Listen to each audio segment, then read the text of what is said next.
So good morning guys, সকালবেলা বাজে 7:30 আর ইতিমধ্যে আমি উঠে পড়েছি এবং দেন ফ্রেশ হওয়ার পরেই আমি বসে গেছি পড়তে।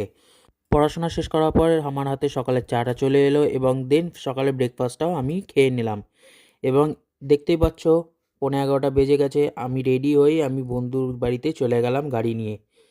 তো গাড়ি নিয়ে চলে যাওয়ার পর আমরা ব্যারাকপুরের উদ্দেশ্যে রওনা হয়ে গেলাম। আজকে যাব আমরা কলেজ স্ট্রিট। তো গাড়িটা আমরা পার্ক করে নিয়ে আমার বন্ধু চলে গেল টিকিট কাটতে। টিকিট কেটেই তোমরা দেখতে পাচ্ছ আমরা ব্যারাকপুর টু শিয়ালদা রিটার্ন কেটে নিয়েছিলাম এবং করছিলাম ট্রেনের অপেক্ষা।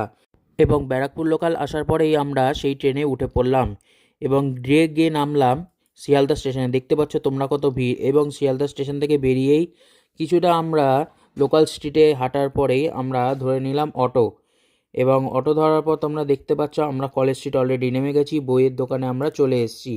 তো বই আমরা সব পুরনো বইগুলো দিয়ে আমরা নতুন বই কিনে নিলাম আমার বোনের জন্য এবং খাতার দোকানে গিয়ে প্রায় আমরা 12 কেজি খাতা কিনে নিলাম এবং খাতাগুলো ব্যাগের মধ্যে ভালো করে গুছিয়ে আবার অটোর উদ্দেশ্যে চলে গেলাম এবং অটো ধরার পর আমরা সেম আবার শিয়ালদা স্টেশনে আমরা গিয়ে ট্রেন ধরে নিলাম। ট্রেন থেকে নেমেই ভাইয়ের খুব খিদে পেয়ে গেছিলো, তাই পরোটা খেয়ে আমরা বাড়ির উদ্দেশ্যে রওনা হয়ে গেলাম এবং বন্ধুকে বাড়ি ছেড়ে আমিও বাড়ি চলে গেলাম। দেখা হচ্ছে পরে ভিডিও।